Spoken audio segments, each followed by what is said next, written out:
Hello, everyone. Welcome to another episode of the podcast, Not Quite Strangers. My name is Valerie Hope. I'm your host, and I'm so thrilled to bring this podcast. It's an opportunity to inspire curiosity, also to shift perspectives about people, about ourselves, about our ideas, experiences, and then more importantly, establish a connection between people who are not quite strangers, or even for those of you who are listening, you get to establish a connection with us. Today, I have a wonderful pair of guests with me, and I'm so excited to introduce to you this pair because I have had the fortune of learning so much and growing so much emotionally because of my conversations with these two. I'll start off by introducing Jérôme. Jérôme, he is in Montreal, Canada. And Jérôme, you and I met because oh my gosh, I can't believe it's been over a year that we've known each other. And we happened to be in the same workshop, in a Heart Math Institute workshop, and we're put randomly into a breakout room to share something. I can't remember even what the exercise was. Do you remember? I don't remember I because don't. it was the first day of that course we took together. So it was, I don't know, it was just probably to break the ice of some sort. Yeah, some sort of warm up. And then we ended up like clicking somehow in this particular exercise. And were we paired together twice in the same day or something? I think we were paired together twice. In any case, at some point in time, we were like, would you like to practice together? We're gonna hold our, like we became accountability buddies basically and exchange information. And then it's been over a year and a half now that we've been working and seeing each other. And it's been so rich. Yay, same here. I'm so happy to have you on the podcast. I'm glad you said yes. And then enter Saoussan. And Saoussan, you and I know each other. Again, you were in the same course as we were, but I don't think we ever got paired up in the breakout room at all. It so happened, I can't remember who initiated it, but somebody in the cohort, by the time the class was done, I guess a month or two later, we decided we wanted to do some practice groups. And you joined that practice group. And for the past year and a half, we've been having these lovely, heart-filled conversations where you're in UAE, right? Yes, you're United Arab Emirates, have tuned in at all crazy times of the day and evening for you to connect with us and have these lovely, deep conversations about life and living. And I'm so grateful that you said yes to be on the podcast today. Thank you. Thank you for having me. And it's been a phenomenal ride. I mean, Yeah. who would have thought from a program that we did about a year and a half ago that we'd still be in touch and we'd still have such a deep connection? It's really amazing. Why do you guys think that is? What is it about having done that? I mean, we probably do a lot of other things in life, right? We go to workshops and we meet people in cafes. I mean, we do all kinds of things where we meet people. What was it you think about that particular experience that's kept us so connected? I think it's mm, from the space we were in through that course. The Heart Math course, actually, as its name says, is focusing on the power of the heart.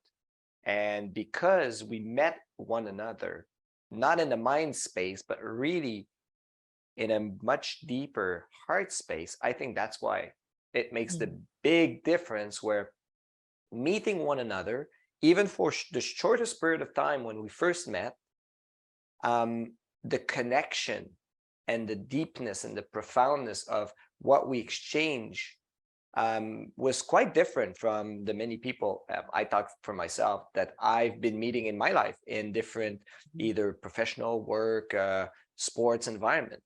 And Saoussan, what about for you?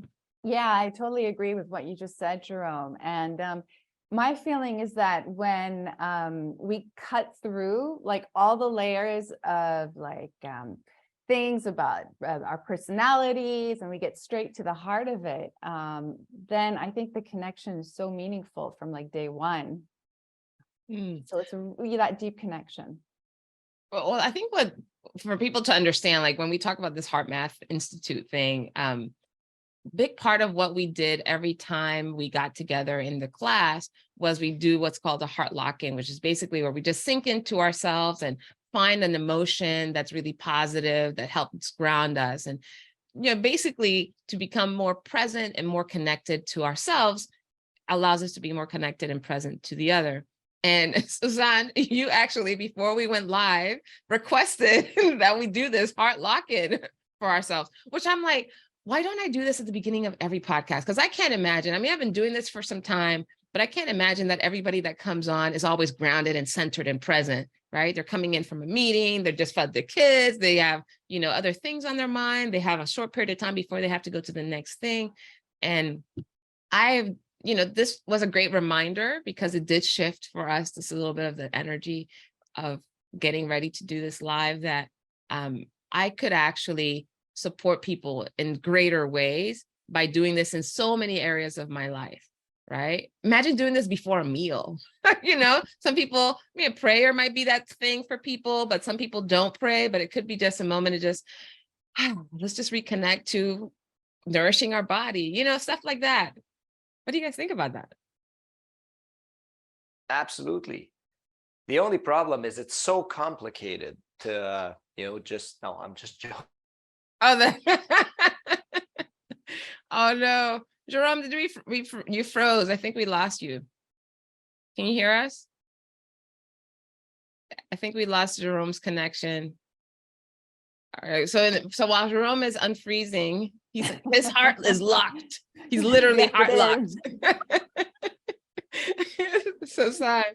What do you think about that? About how you asked for it, so I'm curious about what you were experiencing that had you say, hey. Yeah, I mean, it's like shedding off all the layers that all this gunk that we've accumulated throughout the day. And then it's when you do a heart focused breathing, i.e. just centering on our heart and, breathing in an emotion of either love or care or just peace when the other stuff is really difficult. That just kind of just reorganizes the energy in my body. I mean, from a personal experience, it just reorganizes everything. How often do you do it? Probably about 2 times a day without even realizing sometimes. Yeah, because I notice that there are situations that come up and I need to ground myself. And so I find myself doing it so I don't just react, like knee-jerk reaction to things. I'm a mom of a preteen, so I need all the help I can get. Serenity now. Jerome, what about you? How often do you do it? I do it every morning. This is the first thing I do, really. And I think over the last year, I might have missed a couple of days only. And I'm not saying that to brag at all, but I see the difference if I start my day without doing coherence. Now, I would like to use it more often during the day, without being in such a I would say a disciplined way, but at the same time, it's not a hard discipline. My morning routine, it actually helps me to do it by having, this going day after day after day. And really just using it here and there. I do sometimes with my teens. Actually, they're probably the best, my best crowd to want to make me recenter my emotions. But for me, currently it's the baseline that I put, and I can actually see also that usually mornings, which is for me morning right now in my time zone, are really the best energetic part of my days. And I think it has a lot to do with how I started. You guys are really inspiring and making me stay accountable to this practice that we've been, for this past year and a half, really supporting each other on, because I notice that I'm being consistent, not only doing it myself, I do use this sometimes with my clients, right? Especially if I notice that they need a little bit of clarity or some time to really process things. But there have been a couple of clients I've worked with recently as a coach that have had some really high stress experiences, their, anger and frustration with others. And the sessions take that tightness that, they're coming in with like, oh my gosh, I can't believe, right? There's a little bit of that tension. They're dealing with things that are overwhelming, or perhaps things that are not shifting as quickly. And what I haven't done actually is take a moment and just say, okay, let's just do a quick heart lock in. If nothing else, so that our conversation is not hindered by this energy of all this external stuff that's happening. And I think a part of it for me is the slowing down enough to not want to just dive into the problem, right? Let's just jump into let's get going, but really to allow that softness that's created to make it even easier to resolve whatever's happening. So thanks for the reminder, y'all.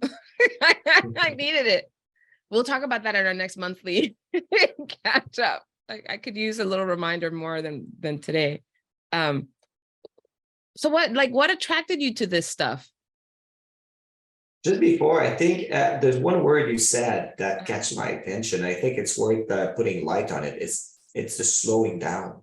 Mm-hmm. You use like slowing down, and that is actually what probably is the most incredible thing, that just having a technique like that, because we just put a name on it, we just put a label as being a technique, but really what it is slowing down your breathing, to slow down. It doesn't even have to slow down your heart rate. It's just to slow down your entire system, and mainly the mind, I guess. Yeah. And for me, I find it, you operate like your operating system is coming from another place when you just slow down. And for me, in this culture and the Western world, and with all the distractions we have around and the pace of these distractions, I have a hard time to slow down. Like my life is lived at a fast pace, which is not crazy. When I compare myself to other people, I'm not even like super busy, but even that average level is, I find, way too fast for what my organism is really able to take. Mm-hmm. And that slowing down is probably the thing for me that induces all these physiological changes and really has an impact that's incredible. Okay, I'm sorry, I'm not laughing at you. You're saying everything is spot on and it resonates so deeply. But I gotta ask, Saoussan, do you know what profession Jérôme was in before he started the heart math journey? Prior to heart math, I do not. I just know maybe post, but not prior. Okay, so the reason I'm laughing is because I think it was the first breakout that we had, and we had this conversation, Jérôme. You have to tell her, what was the profession before you got into this whole journey? Airline pilot.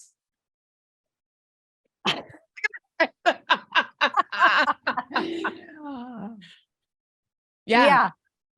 Can you see it? Can you see it? Fast-paced life. I mean, Jérôme, without the man bun, and well, you're clean shaven today, but usually you have a nice little, layer. You have a few layers there. A bit hippier usually.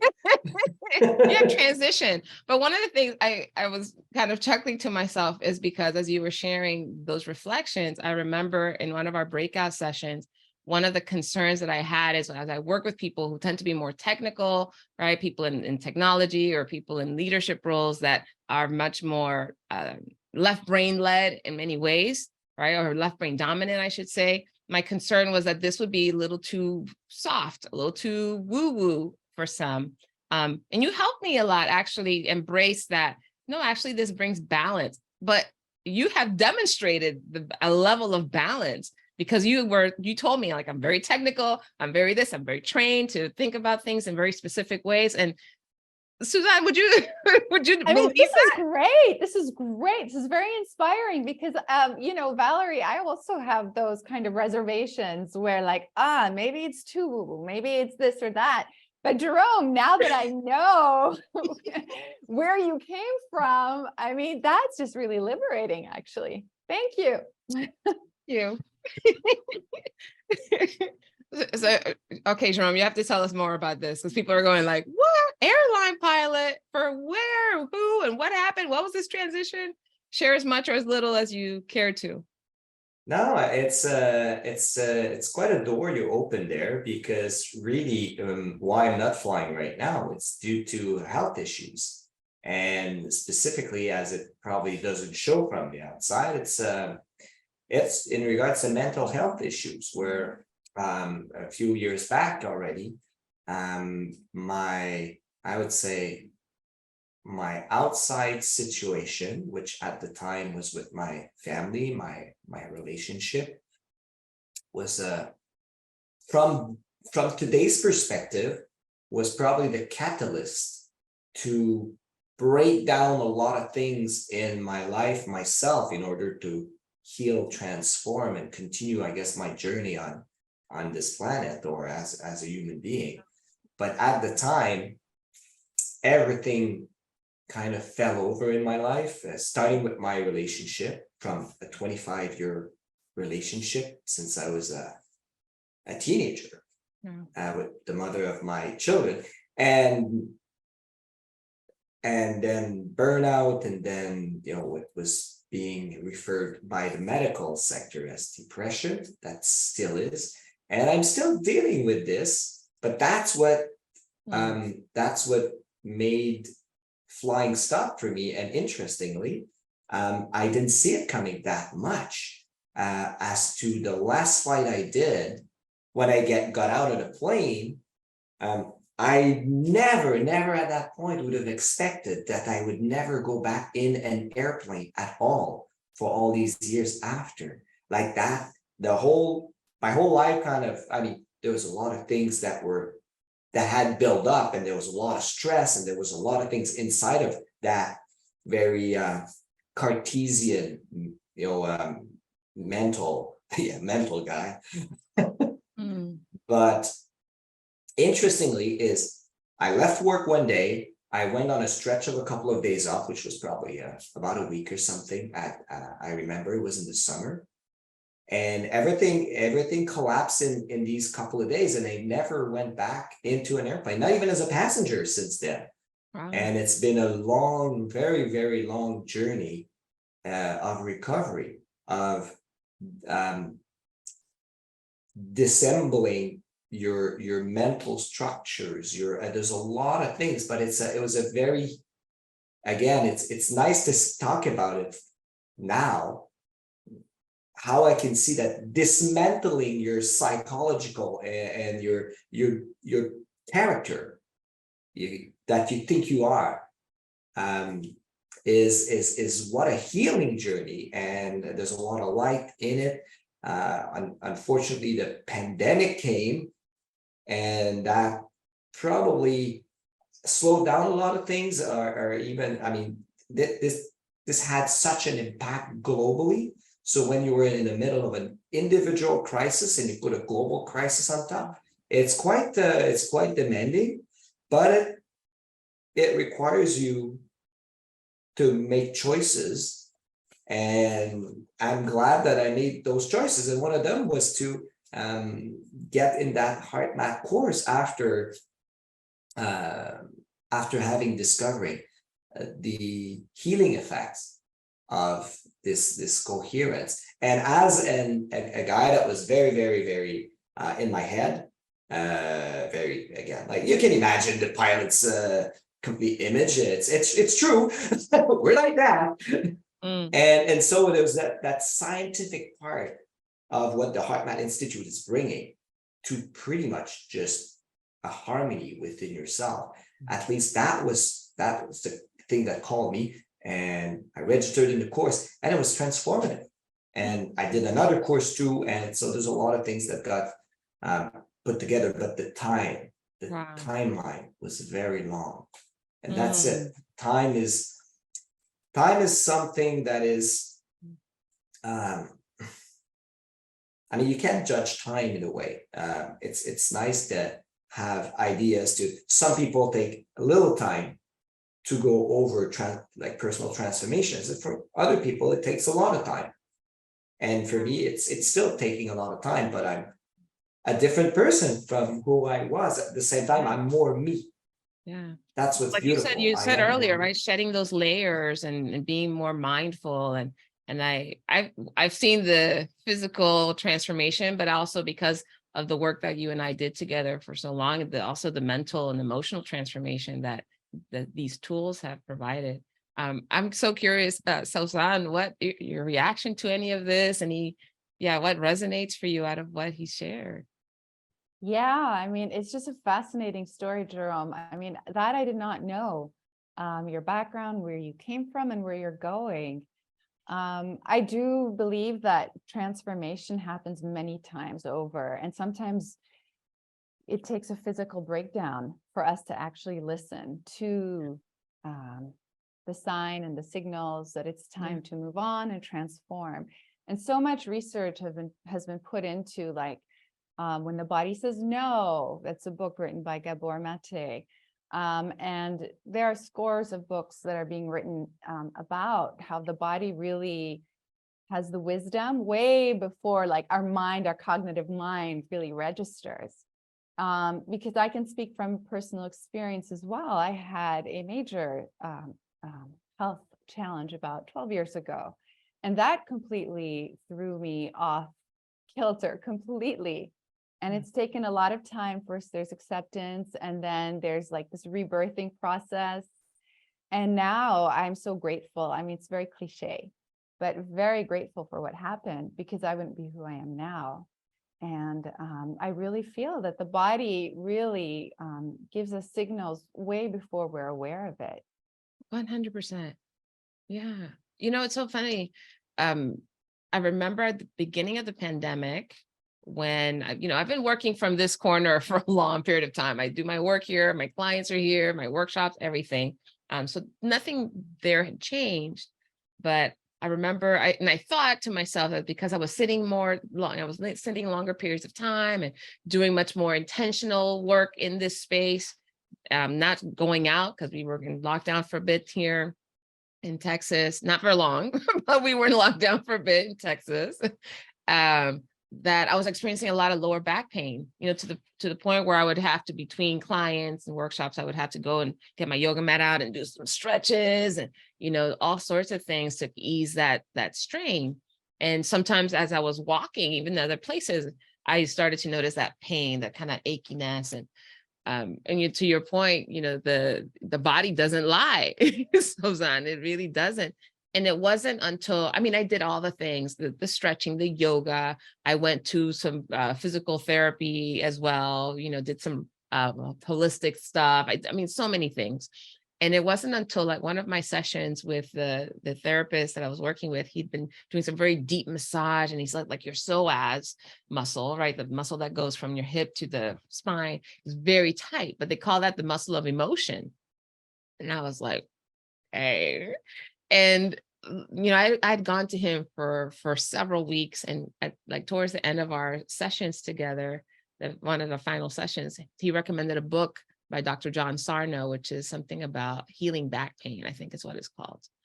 And I read it, and I thought, okay, well, this will give me some special insight to what I need to do with my back. But it was all about the connection between anger and our back pain. And I was like, anger? What? Y'all have known me for a year and a half. I know we don't hang out personally because we're on different continents, but anger, this face, this smile, come on. But what I learned about myself is that I repressed it. It wasn't that I didn't feel it, that I would repress it. And that tension that I would require to hold back when I was feeling irritated, frustrated, angry, upset, right, was what called that chronic tension in my body. And the first thing that he said in the book was, just the fact that you now know this should release the pain, which absolutely did. Literally just reading the book and just knowing and making that mind-body connection was like, oh, okay. And so then when I noticed it pick up, like if I noticed that tightness and that achiness, I knew that there was something that I needed to deal with, something that I needed to say to someone or to myself, or something I needed to change. But yeah, it's huge when we start to look for ways to heal ourselves mentally, emotionally, physically.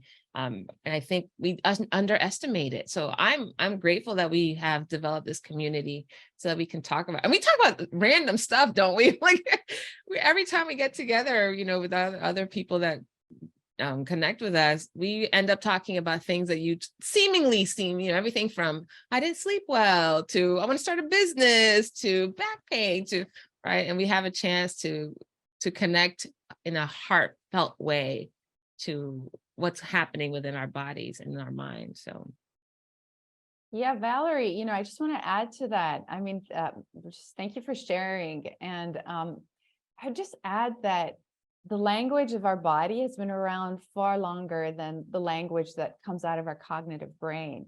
Yeah. So that came on language, way after the language of our body. And so sometimes, our body will speak and we don't even know, we haven't slapped a label on it yet. It takes a time to process it. So it's to your point, how, the body really knows first, and then you have to have that connection, create that bridge so that you can understand what your body's telling you. Oh, I'm angry or this or that. Oh, that's huge. And Saoussan, how did you get into this? Jerome shared a little bit about his journey.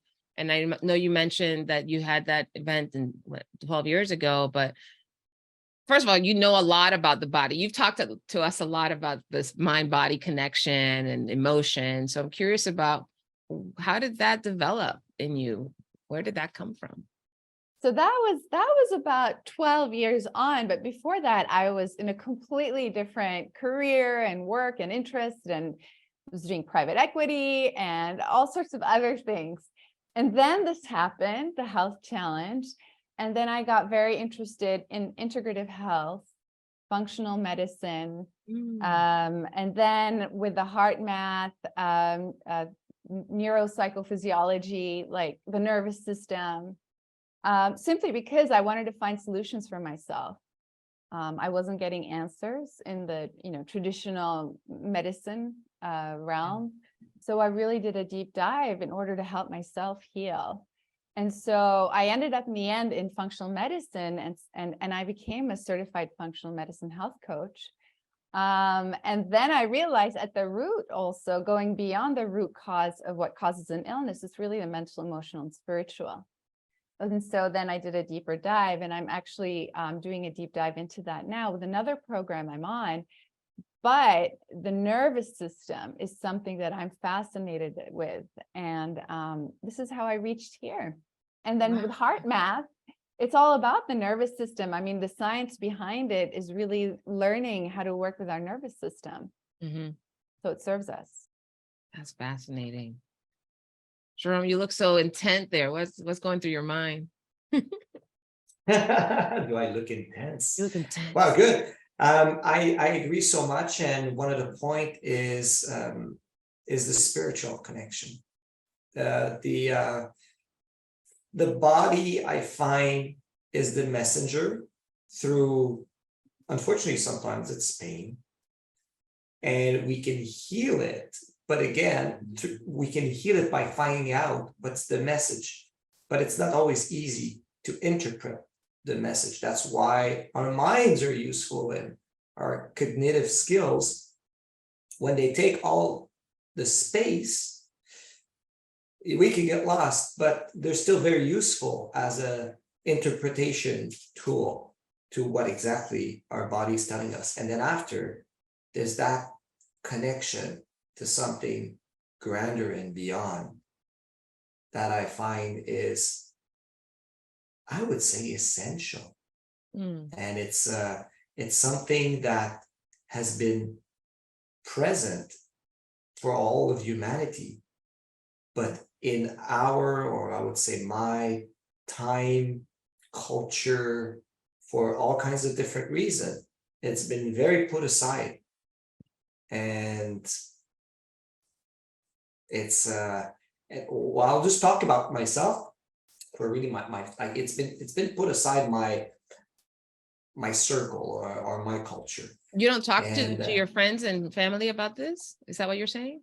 Not much here. Let's say just a quick recap of what's maybe to understand what the culture in Quebec where we're in for hundreds of years, the Catholic Church had a total control of the political and economic aspects of this culture for the French Canadians to keep their culture and language.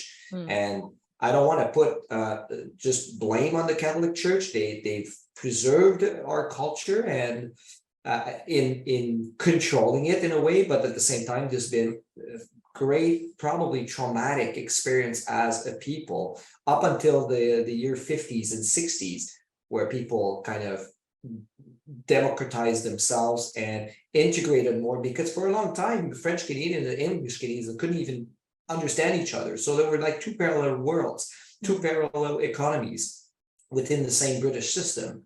And there was of course, to keep people speaking French and keep that little bubble in America of French, there had to be control, and the control, as every centralized control usually brings trauma.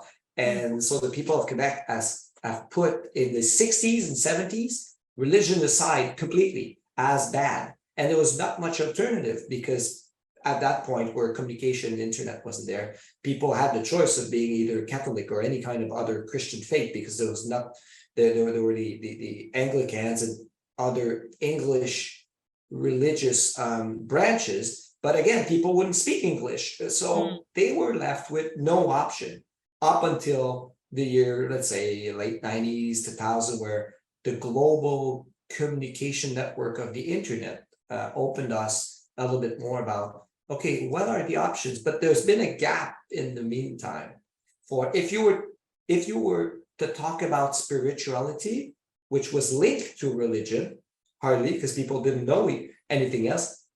They had no choice to be either Catholics or expelled, and they died pretty much.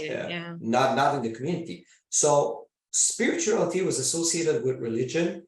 And so it was a topic that nobody wanted to touch, because you wanted to actually expel yourself from this for a lot of people in my culture.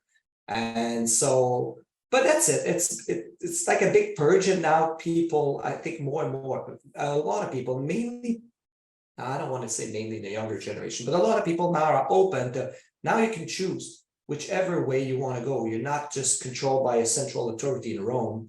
You got the world to experience different types of faith or spirituality, and it's very liberating. And so with your circle, time, excuse me, sorry for interrupting, but like with your personal life and your circle, what is it like now? There's just a few people we talk spirituality with, but more and more. Because there's still also that stigma of, if you talk about spirituality, you link it to religion. But it's changing. It's a good thing. It's really changing. But in my circle, there are some people who I can completely express my views and ideas and beliefs and faith. And other than, and immigration was a big part of it, because being in a big city like Montreal, you get to meet people from different culture, different religions. So that's a big opening up into that field. Wow. I might have gone a little bit off topic, but sorry if I gave us a history of Montreal. Yes. But the question that comes to mind is, Saoussan, you're Muslim, right? So I'm curious about, as he was sharing some of these things around spirituality and Catholicism, I'm curious, does that exist for you in your Muslim faith as well? Oh gosh, that's a big question. Because, for you personally, I mean, I don't culturally maybe. No, I mean, I guess it's just to share a little bit. Even within Islam, you've got many different schools and streams of it. And so depending on what let's say you're born into, or which part of the world you're from, there are different streams and branches, and some are more conservative than others, some are more liberal. So that's like a whole field in itself. Personally, I feel that spirituality has no religion really associated with it, to me personally. I feel that anybody could be spiritual, whether it's from a certain faith or not. And then whatever religion that you are is just a way of articulating that spirituality. And so that's why I also find religion, unfortunately, is like has become a socio-political, economic, let's say, tool, which really kind of like divorces it from the true nature of spirituality and what it means to be spiritual. So it's a very, it's a very it's a perspective that I personally hold. I'm in the same camp. And I got to tell you, sometimes I do struggle with, I feel sometimes, because I work with a lot of like corporate clients, right? Those are the environments that I find myself in. And I'm like, sometimes feeling a little too spiritual for corporate, but even in my spiritual community, which is very spiritual, I go to Unity Church here in Dallas, and they, sometimes I feel a little too corporate for spiritual. So it's like, how do I find that balance? So it's been a fascinating journey, but I think what I'm hearing, at least from the two of you, is this idea that, you know, the life is, we have this capacity and ability to become our whole selves, right? Like Jerome was saying, you get to be this authentic, and bring your whole self to life, right? Bring your whole self to the areas that we're experiencing, that although there's some divisions that our cultures and communities might want to place so that they control how things are done and what's appropriate and what is not, our responsibility is actually not to fall into that trap. And it's just really present ourselves as whole, you know, as wholesome as we can. Yeah, this is really interesting. But I know you guys probably have a lot of questions for one another or for me. So I'm curious about what's kind of going through your mind. What do you want to know? What do we want to talk about now? Actually, you know, just to piggyback off what you said, this is where the heart math comes in, because that's where we realize the human connection and connection to all of life, which has nothing to do with any label that we slap on it. It's this completely different energy force. Yeah. And so that's why it's so powerful. And we keep coming back to it because it's a, you know, this incredible life energy force that connects us all. Which is why we all get along so well and have these really deep, profound conversations. Right. Connected by the heart. Exactly. And truly what you say, Saoussan, is so relevant, and it resonates so much with me as to religions or organized religions are really just, for me, just tools or words to be able to connect with that oneness. And there are many of them. And the beauty, I think, is if you can choose, not just choose, but get a little bit of this one, a little bit of this one. This is how, you know, it gets so rich, because you have different models of experiencing that unity and that connection. And they're important. They're important because it's important to, words are important, books are important, sacred books are important, I think. And we're lucky to have plenty of choices now to choose from. That's awesome. So what do you guys want to talk about next? What's burning question might you have out of everything we talked about, or anything that we haven't discussed that you'd like to bring up? Well, let me start. I got a question. I've prepared a question. Yes. But you see, it's a very open question. Hot seat.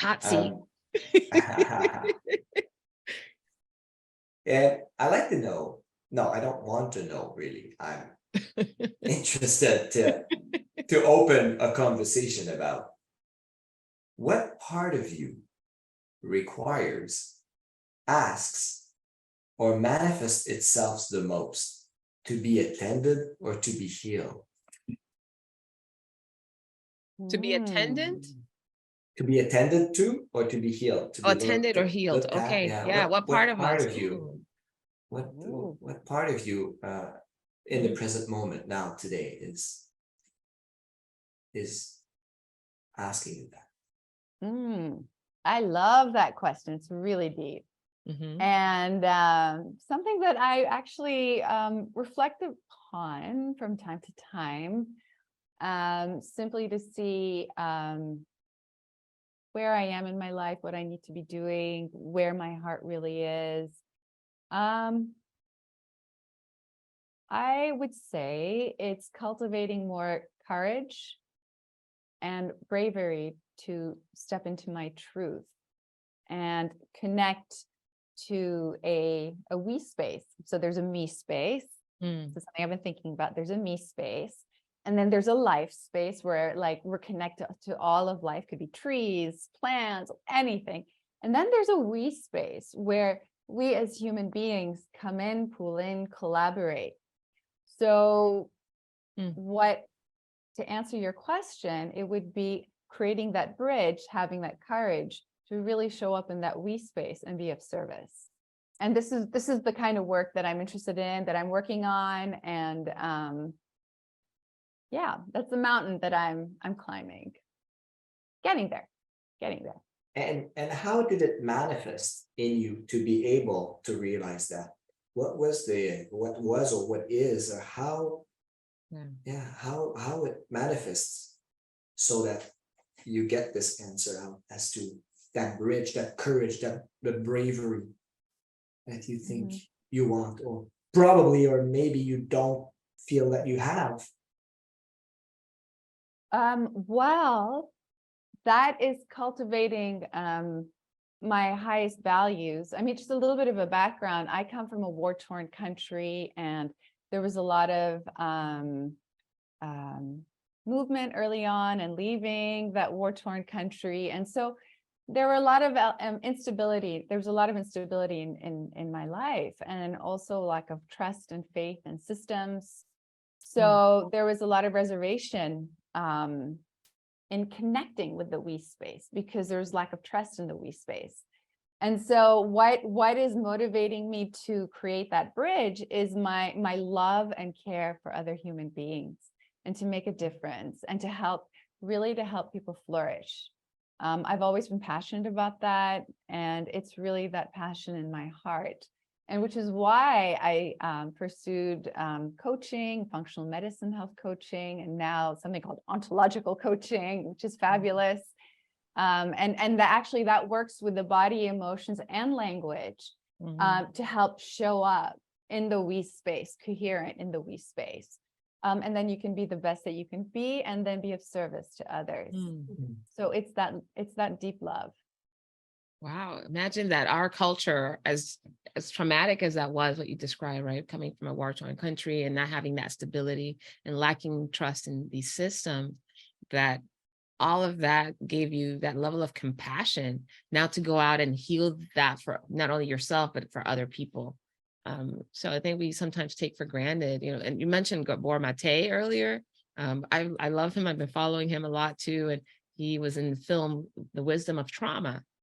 Right. And although a lot of that was a focus on addiction and addictive behaviors, but I think what you're saying too is that even the trauma that was experienced in this era of your life created an ability to now heal yourself and heal others. Right. When one handles the trauma, one is able to then heal the trauma. It becomes a tool and a resource to then support healing of other people. So brilliant. Absolutely. And there's this one teacher that I follow, his name is Thomas Hugel, and he does a lot of work with trauma. And he says that really trauma is like frozen ice. And once with that frozen ice, you've frozen energy. And so when you melt that ice, you release frozen energy. And so you're able to go out and do more. You have this energy liberated within you. So to your point. Oh, deep question, Jerome. What I find beautiful about your answer, Saoussan, thank you so much, is, or what I get out of it is, I think that you're not trying to fix what led you to become who you are, which is the problems that could be either political or outside of you. And I think in a world right now, there are so many dysfunctions and problems that a lot of people with our mind, we try to solve, and that's great to see. But the way forward, I think, is to transforming ourselves and just show something else.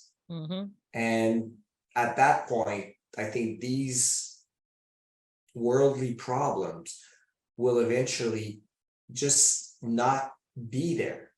there won't be fix. It's not a quick fix, but I find it's such the path forward for human beings, wherever you are on the planet, is to really embrace what you want to be, what you want to give, and it's beautiful. It's beautiful, and it's not in a way, in a certain way of going back to try to fix things, to just to create that love and that big movement that we've experienced together through our little group, but that is more and more palpable outside, where through arts, through communities, through and hopefully more and more now through business and the corporate world we were talking about, Valerie. And how far is that woohoo spiritual thing to different aspects of the physical world we live in, business and economy being a big one. And I would really like to see, I hope that, this is something that I would like to myself bring up, is that merge between love, compassion, and these higher emotions into the system, instead of trying to fix or raise the system in a mindly way. Well, I think you're saying, Jerome, really connects to that idea that we can't address a problem from the same perspective or the same mindset that created the problem to begin with, right? So what you're really pointing to is that we have to, and that was, I think Einstein said that, and we have to elevate our mind or our perspective, our point of view, to not only to address the challenge, but to see that there are other ways that we can be healed and whole and fulfilled. And when we bring that level of self, we don't maybe perceive the same problem. We don't see the challenges. We don't have, right? We have more access to tools and resources within ourselves, like frozen energy, right? It's thought out now that you have opportunity now to address it in more meaningful ways. That's huge. That's huge. And I think that's where I think people like us who are so committed to not only healing ourselves, but also supporting others in their healing, that can make a really big impact. And just having people bring all these different pieces that others have taken and said, nope, this belongs here, that belongs there. You can only talk about this here. You can only do these things there. And I'm like, no, we actually get to bring all these different parts of us together, reclaim that. Remember, right? Remember who we are. And by really bringing all these pieces together to form a more whole, sound, loving human, which then systems become more loving and human because you have more people who have embodied that, right? Systems and organizations and companies and countries are just made up of people. If they weren't for people, we wouldn't have them. Now, I'm not talking about AI and all this other stuff, but right. But if it weren't for people, we wouldn't have them. They wouldn't run the same way, no matter how long they've been entrenched. But if we can transform ourselves and transform the people within these systems, the systems inherently have to transform. Systems are just an idea. They're not even real. Right. They exist because we believe they exist. Yeah. And we trust and we agree with one another that they exist, but they're just creations. Yeah. I agree. And it's like implicit power that we give to them. And so the more we're able to really reflect on what we want and what our values are, then we can choose whether we give this power or not. Yeah. So to take the conversation a little bit different, both of you are the parents of teens and preteens, you said, right? Who are coming into the world of these systems that have been in place. And some of these systems, people are starting to see how they're kind of breaking down. But I'm curious about this work that you are doing with yourselves, and I'm now also doing with clients that you work with. I'm curious, how is that impacting the relationships you have with those that you love, especially your kids?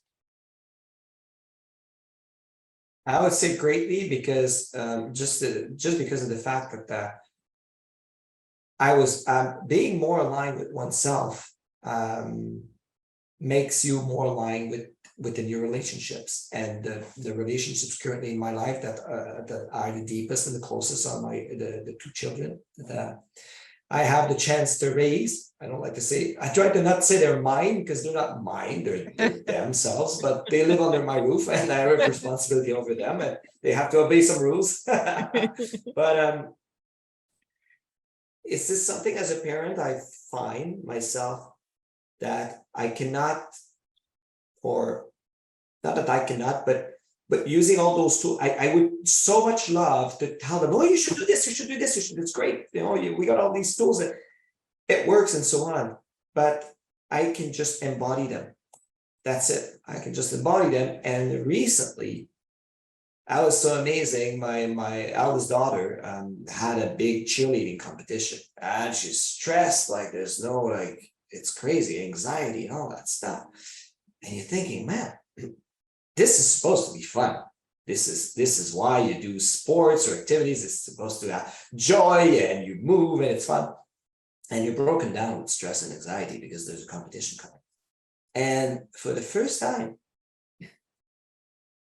I actually asked her, you know, would you want to try some breathing thing? And she was such in a space of kind of almost despair or something. And she said, yes. So that's when it came out. And that was her first coherent session that I gave her for a couple of minutes. And she laid down on the couch, closed her eyes, and it was immediate. I could see her entire body, the physiology of her body change. And that was a few hours before a competition. And she said, yeah, she really experienced it. I can't remember what the question was, but that's what happened a couple of days ago in my space. And after years and years of just being who I am, it takes sometimes time, but when time is when time is good, and that reinforced our relationship a lot. Wow. I love that story. Embody it, and they will come. If you build it, they will come. You should say, if you build yourself, yourself. Everything will come. Yes. Ooh, love it. That's so beautiful, Jerome. I love that. I love that story. She was ready, and I think you just set her up now, like as a tool that she has as a resource to tap into. That's really beautiful. Yeah. Yeah. So, Saoussan, what about for you? How are you? Yeah. How's this impacting your parenting style or your parenting journey? Yeah. So, we haven't reached a point where he's open, like the light, like I think of it like a cab, like a taxi light that's open. And then, once you see the green light, you quickly get something in, or like they're ready for it. Well, the light is not on. Yeah. The light is not on. And I don't see it being on for quite some time right now with this phase that we're going through. Having said that, for myself, it is really helpful. It's my first and only child, so it's not like I've done it before. And so there are times where I feel myself reacting. But what this tool has done is that it's helping me, bring myself back together and respond in a way that's more dignified. Yeah, that's the reality of it. It's not easy being a parent. And so it's really helping me regroup myself and just be able to think before I speak and I react in a certain way. And to that, I'm really grateful for. Awesome.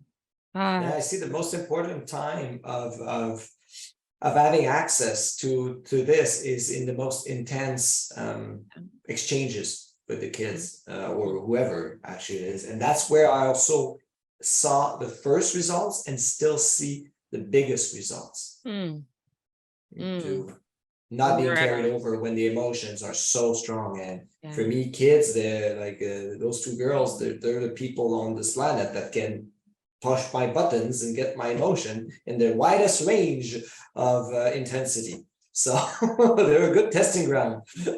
So so for the two of you, what's the prompt then? How do you remain so mindful that you realizing, okay, my buttons are getting pushed. We're really getting to that level where I need to use some of these tools to get centered and grounded. Like how do you access the awareness? I start to become uncomfortable when the emotions are too high. I didn't even realize it before, but now what happens is I start to not be well when I'm in that state. So this is almost like a physical pain signal, but it's an emotional pain signal in a way where I start to feel that this is not the person I want to be. This is not. So that's the cue for me. Mm-hmm. And Yeah. yeah. I totally relate to that, Jerome. And I think it's this physical awareness, like these are sensations that are bubbling inside of me. And I don't like these sensations. I don't like who it's turning me into. And just, two days ago, actually, I thought to myself, I want to respond with dignity and not with indignity. And that's just like a couple of days ago. And I think it's just being able to be aware of like what you're transforming into in the moment and the triggers, and then putting the brakes on that. Like I just leave the room, for example, if I can feel myself, like I really feel that more and more that we're tuning forks. So if our tuning is kind of like going off, then these are signs that maybe we need to center and come back to the middle. And so then I leave the room. If it's getting too much, I'll just excuse myself. Like I'll say, I have to leave the room right now. And then I come back in a better place. It's funny. It reminds me of a conversation I had with my mom recently. My mom is amazing at coming up with ideas for things, right? You need to resolve a challenge or issue. She's like, oh my gosh, you can do this, you can do this, you can do this. So I shared with her that I was overwhelmed by some of the things that I had to do, some responsibilities that I had in my church. Actually, there's all these things, and I wanted some looking at different ways to address it. And I already had some initial ideas, but then she started to share all these other ideas. And I started to notice it felt like this tension that started to creep up in my chest a little bit. Then I noticed mentally I was starting to resist the ideas she was giving me, kind of like, no, that won't work because of this. And no, that. I had this like mental resistance, and it just felt heavy. And it felt like I was trying to push her away. And where before, I think I would have been just kind of like, either just deal with it, whatever, mom. Yeah, sure, mom. Or I would have gotten into an argument about this idea not being the right one or something. I just said, wait, okay, can you pause for a second? I'm feeling even more overwhelmed right now with all the amount of ideas you've given me. I can't use them. She's like, oh, no, I don't want you to be. And I said, no, it's not about you. Your ideas sound brilliant. I just can't handle the ideas right now. I just needed to offload this feeling of overwhelm that I'm experiencing at the moment before I can take anything in. It's almost like trying to stuff a full trash, basically. If it's already full and the bags are about to break, you're like, no, don't take that stuff out. Don't put it in here. Find another bag. But I was so proud of myself for having done that, because I think another time it would just have been devolved into some sort of nitpicky, no, but mom, that, or, and her pushing more or whatever. But she was very also honored that, which takes a lot, right? For her to actually have said, oh no, well, that's the last thing I want for you. And I think what helped was that I didn't blame her for like, you always said, it was like, I'm feeling overwhelmed right now. The ideas you're giving me are great. I just can't handle them. So it was about my experience, not her doing something to me. And so I think those two things made it so much like, all right, now we can get a fresh, clean bag to put the trash in. So, it's awesome.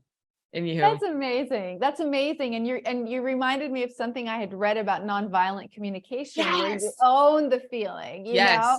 It's like, it's based on a need, and it's all about needs and what do I need in the moment, as opposed to what you're doing is wrong. Yeah. And that's just amazing hearing that story. And that's what came back. That's it. Nonviolent communication. Exactly. And practicing that. I realized, Suzanne, I did not give you the opportunity to ask a question. So if you have a question, this would be a good time to do it. About anything. I would actually, Jerome, position that same question back to you. I have to leave it back. No, Oh, So the question was, just for the listeners, the Yeah. question was, what area of your life is asking for attention or healing, right? That was, okay. Yeah, yeah. I think right at this moment, because there's a lot of areas that that are talking to me, but currently, it's in the last, like right now, it's very precise in a way. I want to revisit, but in a very deep perspective, all my conception of finances, but not in the way of the system of finances, but my relationship, Yeah. that more than just money, but the entire abundance. It goes towards more of either it's the fear of lack, the future. It's a much broader. It can be very deep rooted in myself, my family. And this is something I feel like I need to liberate myself from. I feel this is something that's preventing me. It's my kind of next step to keep expanding who I am. It's probably right now the side of me that's slowing down my my total well-being and acceptance and unity. And so this is something and I work it with my mind, and it doesn't work really good. Because there's like the garbage bag is so full.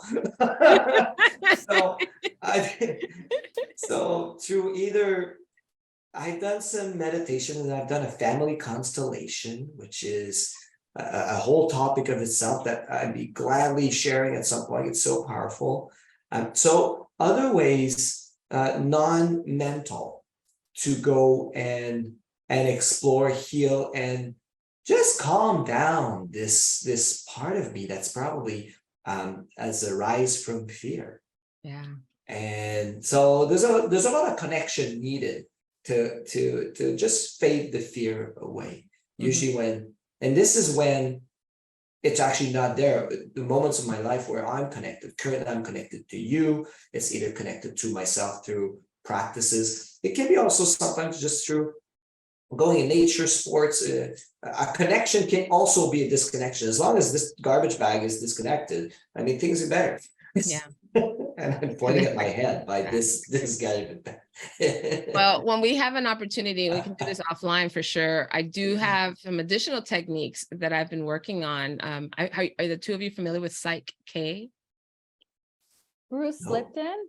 Yeah, Bruce Lipton and his work, Rob Williams. Yes. So I'm Heard of certified that. in Psych K, and I Oh. started to introduce that for when what you're talking about, Jerome, is really about the money EQ, right? The emotional intelligence that you're noticing. There's some things, maybe some limiting thoughts and beliefs around finances. And so the techniques that I now learn enable people to release, and to, first of all, to notice that there is a subconscious belief about it. And then there's techniques to release those beliefs so that you're in more whole brain state and alignment around that. So let's talk. We can do that. We will. All right. Let's do a three-way. I would love that.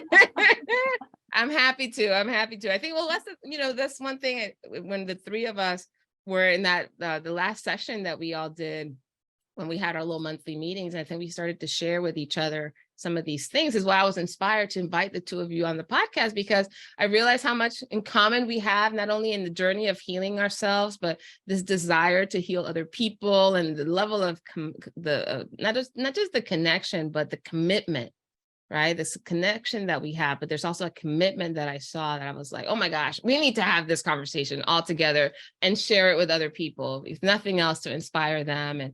And obviously the two of you are up to some amazing things, and I want to contribute and support in any way I can. So you're welcome, my pleasure.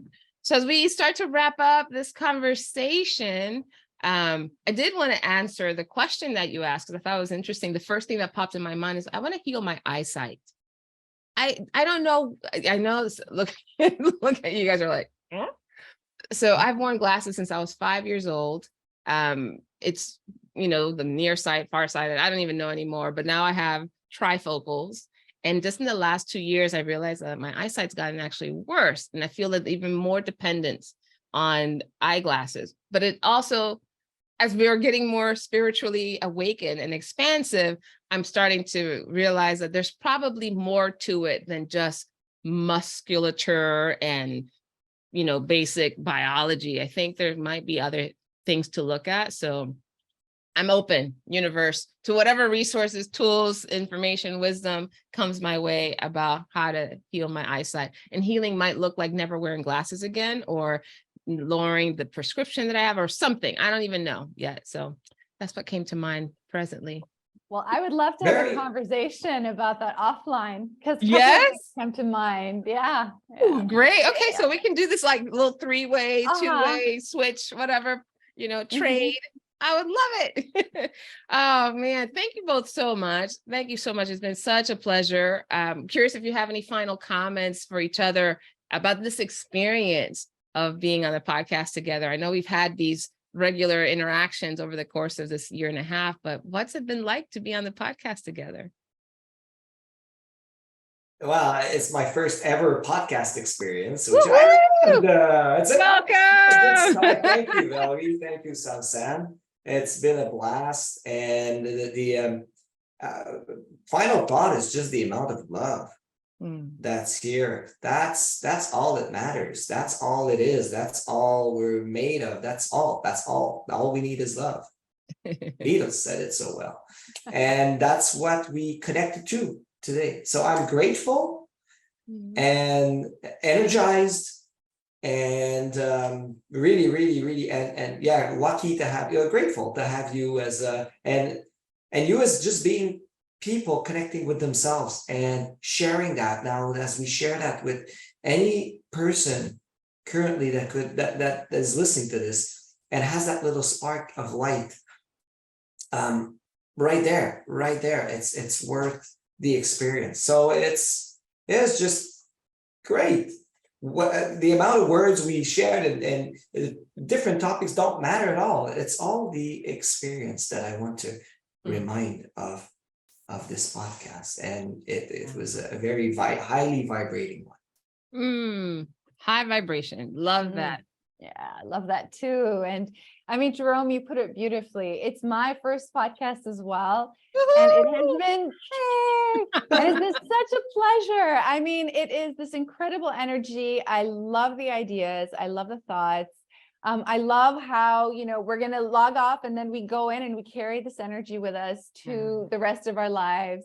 And I'm just feeling really blessed and grateful, like we're having this conversation, and I really feel hopeful that more of us have these conversations, and then the more of us have a ripple effect, and we can really create some real positive change, really towards harmony. Yeah. We need to tune up. I think what ultimately, this yeah. conversation did was a tune up, right? An emotional, heart-centered tune up that we needed to get the rest of our days in alignment. Oh, I'm proud of us. I'm proud of us because it does take something, right? To not only have the discipline that we have over this last 1.5 years to meet on a regular basis, but to also bring this level of personal, emotional openness, support that we bring into all of our conversations. And I'm really proud that we've had the discipline and the commitment to maintain that, right? And to also challenge each other in love, to support each other in love. Even in our chats, we're all like, oh my gosh, that's beautiful, that's great. Everyone's so affirming of one another.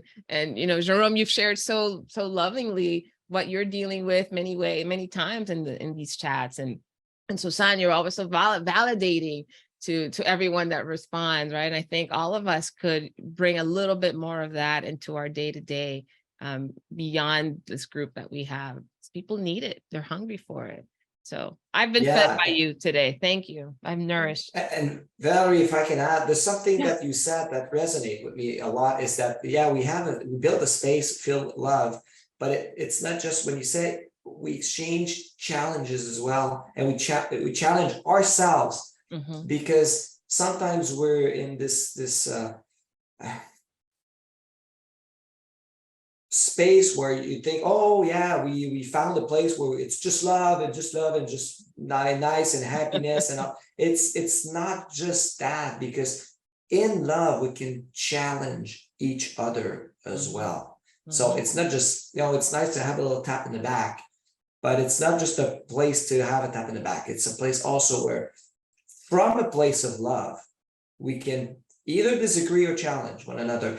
And it's usually growing to also get challenged, but from that place. So it's important to I think I needed to say that this group is not just a bubble of love outside of reality. It's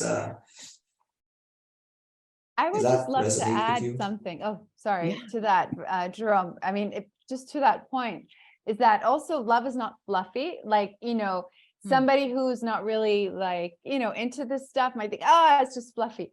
But I just would add like a scientific evolutionary angle, being that we're mammals and our survival really, really rests on connection, whether, it's any other mammal or us.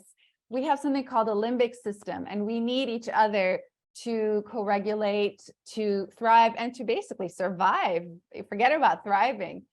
So love is not a fluffy thing. It's not like the cherry on top. It's actually the glue that keeps everything together, physiologically and alive in the species.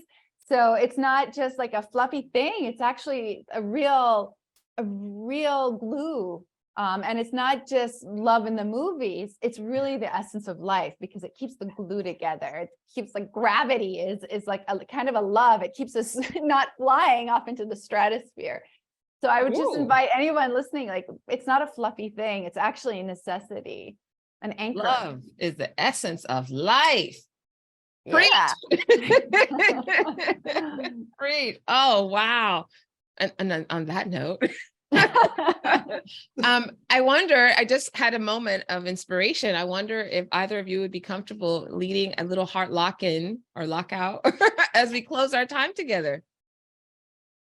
Sure. Yeah, let's do it. So that, because we've already talked about it, people kind of know this is what we went into when we started our session today.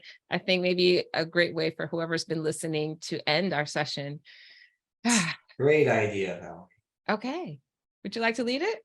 Yeah, sure. With great pleasure, actually. So I'll invite you, you all, to just take a moment to slow down a little bit and feel your body, feel the ground that you touch, either you're standing up or sitting. And focus your attention in the area of your heart, your chest, your heart area. And start to slow down your breathing. Just breathe a little deeper and slower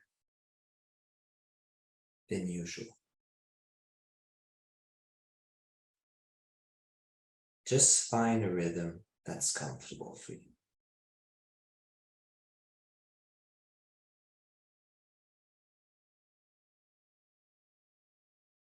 Now, activate and sustain a regenerative feeling like care,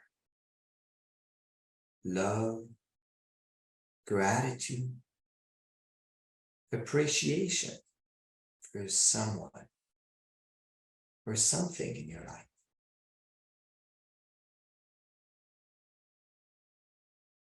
As you continue to focus on your heart,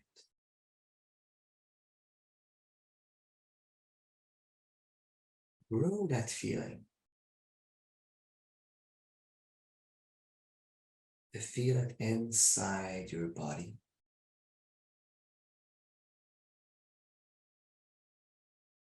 And beyond, to your community, your family, and the world.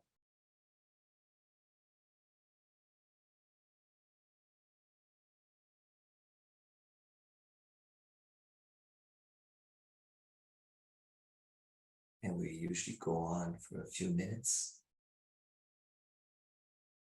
Experience that shift.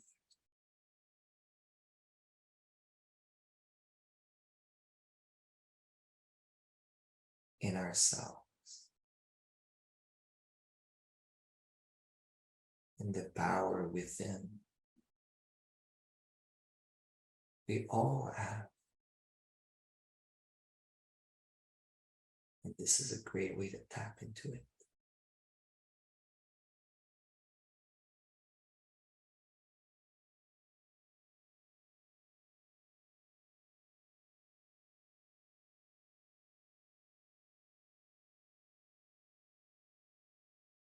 You can feel the oneness,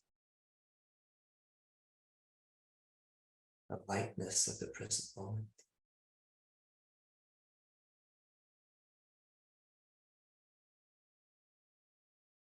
And slowly, as your heart is filled with your focus and attention,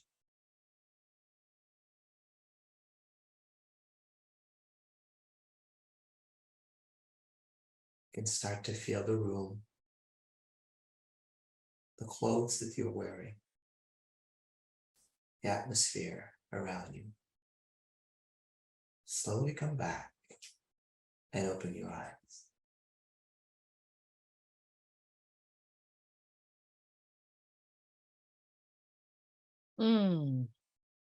Beautiful. Beautiful. There's nothing left to say other than thank you. And that the not only the heart lock-in that we demonstrated throughout our conversation today, but also the one that you so beautifully led us through, Jerome, has the ripple effects with everyone and everything that we touch the rest of the day and beyond. Thank you both for being a part of this podcast. Now you're no longer first timers, you're pros, seasoned pros. And thank you for those of you who tuned in to experience, hey, dance it out. Yes. For those of you who tuned in to enjoy this wonderful episode of Not Quite Strangers, thank you so much for tuning in. You know that please favorite, like us, rate us on your favorite podcast platform and or YouTube. We look forward to hearing your comments. Have a wonderful rest of the day, everyone. You've been listening to the podcast Not Quite Strangers. Be sure to subscribe or follow on your favorite video or podcast platform. And for more information and content, go to notquitestrangers.com. See you next time.